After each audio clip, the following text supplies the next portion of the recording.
Hello everybody, my name is ADGearD and welcome back to Let's Play Spyro the Dragon! In the previous video, we conquered the Peacekeeper's Wood, and today, we're gonna be conquering Cliff Town. Oh yeah, the background is pink, it must be evil! I'm just kidding.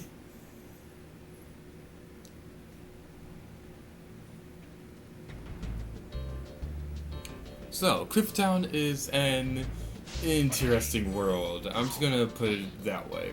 It's not bad or anything. I'm not saying that at all. I'm just gonna say that I actually have a pretty interesting story about this area. This enemy right here. Excuse me. Just trying to describe something. You're not supposed to attack me twice. I almost fell off a cliff. Alright, so as I was trying to say before I was rudely interrupted, both by this enemy and actual interruptions. I had to pause my recording for a second.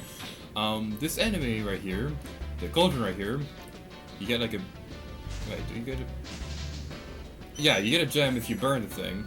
I did not know that on my first playthrough, and the thing is, when I was playing through this game, I could not figure out... there were a couple gems in this area that I could not figure out where they were. So for the longest time, when I was playing through this area, I could not figure out where those gems were, and that was what was keeping me from 100%ing this game. So that was today's edition of My Useless Stories! Yay! So let's destroy you, and take your cauldron with it! I still like burning these cacti right here, how they like stick off the burn marks. It's just really funny. So the big gimmick with this area is that it introduces the fact that jumping from high areas and gliding around will, gliding from higher areas makes you go further and stuff. We're gonna be going across the top of these buildings to get some of these gems. And I heard a thief. I heard a thief. I heard a thief. Where is it? Where are you? I wish to destroy you with the might of my breath. That sounds disgusting. There's a dragon right here, let's talk to it. How's a dragon supposed to flame metal armor anyway? Remember, Spyro, flame won't harm metal, but charging with your horns, that should do the trick. I just realized how awesome that dragon's voice is. You, sir, deserve the reward of the year for the most epic voice. Anyway, there's some more gems over here. They're green, just like Link's tunic. Awesome and stuff. And I still hear the thief. Where is that thief? I want to destroy that thief. It stole something from the Maid Village Town tool shop. Awesome points if you get the reference, because I did Let's Play that game, and it was my favorite game for the longest time. For the longest time. Wait, I think I saw it. I think I see it. I think I see it. I saw it! I saw it! It must be destroyed! Destroy the wizard! It must be destroyed! Stupid wall! You're not allowed. You're not allowed to keep me from fulfilling my destiny. Same wall! Same frickin' wall! Yeah! You destroyed! My destiny has been fulfilled! So now that we have accomplished our destiny and stuff, I don't know why I keep saying that. Yeah, now that we've done that, we're going to be climbing on top of these roofs because that is completely safe. It's highly recommended. Of course, it's not recommended. Don't take that seriously. If you take that seriously, then I really have my doubts for humanity. Anyway, there's some more rooftops over here that we can climb across, which is super fun and stuff. Let's burn the cauldron. Well, the thing is, like I said earlier, burning the cauldron was what kept me from 100%ing the game. And the thing is, I actually did burn 2 of the cauldrons. So I was only missing like 2 gems or so I could not figure out where that last gem was. That continues the story of me not being able to 100% this game because I could not figure out the whole gimmick of burning cauldrons to earn stuff.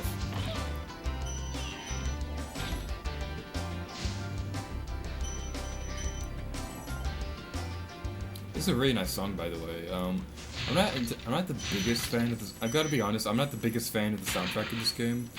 There are a couple songs that I really like. There's one in particular that is like an absolute favorite.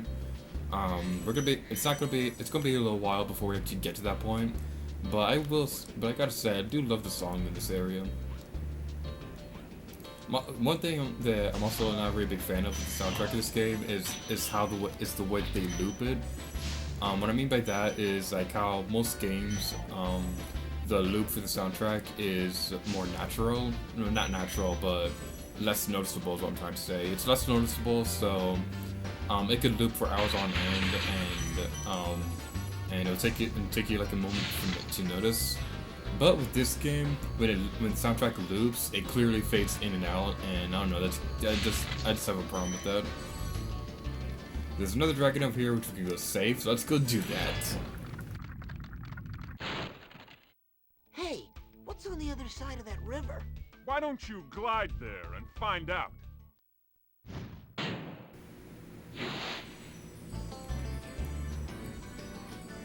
We lived up alive! Yeah, we made it! There's actually stuff over here that we can do. This continues what I was saying over the past couple of videos that that this was like really one of the first games out there where it introduced the concept of if you could see it, you could pretty much go there.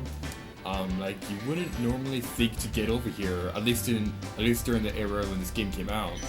But the fact that you can come over here, there's stuff over here, it's really interesting. There's some vultures over here which we can destroy. There's actually a funny gimmick with these vultures that we're not going to see until like the next video, but it's actually a really funny detail, and I cannot wait to show it off, but I cannot yet because it hasn't happened yet.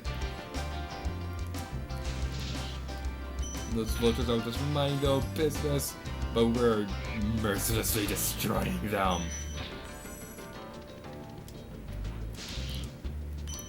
What's actually kind of funny is that another PlayStation game that I'm playing through, at least at the time that I am recording this Let's Play, because keep in mind that these videos are uploaded like a couple weeks to a couple months after. They're uploaded a couple weeks to a couple months after I originally recorded them. So anyway, another PlayStation game that I'm currently playing through is Tomb Raider 3. In that game, there's a area. The PlayStation games for the Tomb Raider series, they work a bit differently than how like the reboot works, where it's like one big open world. But in the PlayStation games and in the PlayStation games and like the Legend trilogy, the levels were divided into like a bunch of locations, like how in Legend there's like Kazakhstan and an anniversary. There were a couple levels in Peru and stuff like that. In Tomb Raider 3, it introduced a big gimmick, which I'm not entirely sure if it continued in the series, but it introduced a big gimmick where you can go into the worlds in any order you want. In that game, there's an area. One of the areas is Nevada. Blah, can I talk right now? One of the areas in that game is Nevada, and one of the enemies that you encounter are vultures. So what I was trying to say was that it's pretty interesting to see the different design choices between what the vultures in this game look like compared to how they look in Tomb Raider 3. Because obviously this game is cartoonish and it has an art style that appeals to a younger audience, whereas Tomb Raider 3 was supposed to look super realistic, at least for PlayStation 1 standards. So it's really interesting to see just how differently the vultures looked between this game and how they looked in Tomb Raider 3. I'm gonna get ahead to being on top of that cliff, so I'll see you guys in a second. Okay, I've got to be honest, that background looks really cool for a PlayStation game. Like a sunset and the different colored clouds, it just looks really impressive. You've reached the highest point in Clifftown. You can get to almost anywhere from here. If I were you, I'd use that whirlwind there. So getting up here now gains us access to a whirlwind, which will let us come over here whenever we want. Continuing on what I was saying a moment ago, how impressive the background in this area looks for a PlayStation game. It actually reminds me of the Goron of Snowhead in The Legend of Zelda Majora's Mask, because in that game, the background at nighttime has a similar feel to it, how it's all pretty and how it has like a really pretty sunset and stuff. So it's just really interesting to see. It does look outdated.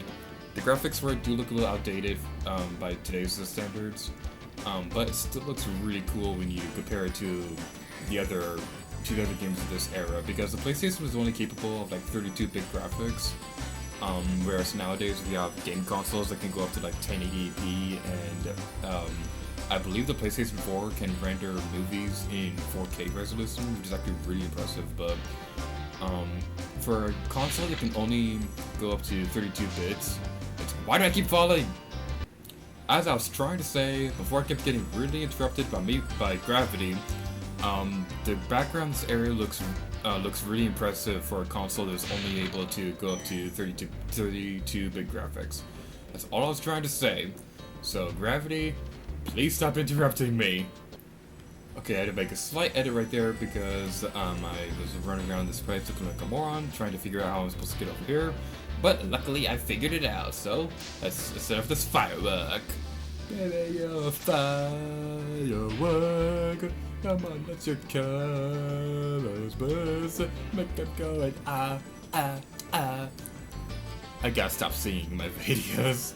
I know I say that every single time that I sing my videos, but honestly, I gotta stop. It's becoming a disease. Not really. Well, the last of the gems right here, hopefully. Otherwise, I'm gonna look like a huge moron. So let's hope that I don't look like a moron. And yep, I got them all. Oh yeah, gotta catch them all. Let's just go to check to make sure I got everything. Looks like I did. So let's finally get out of this horrible area. We can fly.